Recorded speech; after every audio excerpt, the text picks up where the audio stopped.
Hi friends, ನಾನು ನೋಡಿ ವಿಯೆಟ್ನಾಮಲ್ಲಿ ಕೆಲ ದಿನಗಳಿದ್ದೆ ಅಲ್ವಾ. ಡೈಲಿ ಇಂಡಿಯನ್ ವೆಜ್ ರೆಸ್ಟೋರೆಂಟ್ ಹೋಗ್ತಾ ಇದ್ವಿ. ಅದು ಕಾಸ್ಟ್ಲಿನೇ ಹೇಳಬೇಕು ಅಂದರೆ ಇಂಡಿಯಾಗೆ ಕಂಪೇರ್ ಮಾಡಿದರೆ. ಫುಡ್ಡು ಅಷ್ಟಕ್ಕಷ್ಟೇ. ಫಾರ್ ಎ ಚೇಂಜ್ ನೋಡೋಣ ಅಂತ ಒಂದು ವಿಯೆಟ್ನಾಮೀಸ್ ರೆಸ್ಟೋರೆಂಟ್ ಬಂದ್ವಿ. ಇದಿಲ್ಲಿ ಏನು ಬೀಚ್ ಹತ್ರ ಇದೆ ಮತ್ತು ಈ ಕಡೆ ಮೇನ್ ರೋಡ್ ಇದೆ. ರೆಸ್ಟೋರೆಂಟ್ ಏನೋ ನೋಡೋದಕ್ಕೆ ಚೆನ್ನಾಗಿದೆ. ಒಂದು ಟೊಮೆಟೊ ಪಿಜ್ಜಾ ಆರ್ಡ್ರ್ ಮಾಡಿದ್ವಿ, ಹೇಗಿದೆ ನೋಡೋಣ ಅಂತೇಳಿ. ಅದು ನೋಡಿದರೆ 860 ರುಪೀಸು. ಆಯಿತಾ, ತುಂಬ ತೆಳ್ಳಗೆ ಹಾಳೆ ಥರ ಇದೆ. ಅದು ಟೇಸ್ಟ್ ಅಂತೂ ಕೇಳಲೇಬಿಡಿ. ತೊಗೊಂಡಿದ್ದು ತಪ್ಪಿಗೆ, ತಿನ್ಬೇಕಾದ್ರೆ ಕಷ್ಟಪಟ್ಟು. ನಾನೊಂದು ಫ್ಯಾಂಟಾ ಆರ್ಡ್ರ್ ಮಾಡಿದೆ. ನಮ್ಮ ಮನೆಯವರೊಂದು ಟೈಗರ್ ಬಿಯರ್ ಆರ್ಡ್ರ್ ಮಾಡಿದ್ರು. ಸುಂದರಿ ನೋಡಿ ಎಲ್ಲ ಕೊಡ್ತಾ ಇದ್ದಾಳೆ. ಮತ್ತು ಅದನ್ನು ತಿನ್ನಬೇಕಾದ್ರೆ ಎಷ್ಟು ಕಷ್ಟ ಆಯಿತು ಅಂದರೆ, ನೀನು ತಿನ್ನು ನನಗೆ ಆಗ್ತಿಲ್ಲ ಅಂತೇಳಿ ಹೊಡೆದಾಡ್ಕೊಂಡು ಇಬ್ಬರು ತಿನ್ವಿ. ಆ ಥರ ಸ್ಥಿತಿ ಆಯಿತು.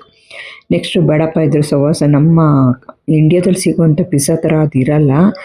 ಅಪ್ಪ ನಮ್ಮ ಪಿಜ್ಜಾ ನೆನೆಸ್ಕೊಂಬಿಟ್ಟು ಇದನ್ನು ಆರ್ಡ್ರ್ ಮಾಡಿ ಇಲ್ಲಿಗೆ ಬಂದು ಯಾಕಾದರೂ ಬಂದೆ ಅನಿಸ್ತು. ಸೊ ಬೆಂಗಳೂರಿಗೆ ಬಂದ ತಕ್ಷಣ ಫಸ್ಟ್ ಥಿಂಗ್ ಅಂದರೆ ಓಡೋಗಿ ನಮ್ಮ ಪಿಜ್ಜಾ ತಿಂದು ಇಲ್ಲಿಯ ಪಿಜ್ಜಾದ ಟೇಸ್ಟ್ನ ಮರ್ತುಬಿಟ್ಟೆ. ಮರಿಬೇಕು ಅಂತ ಟ್ರೈ ಮಾಡಿದೆ.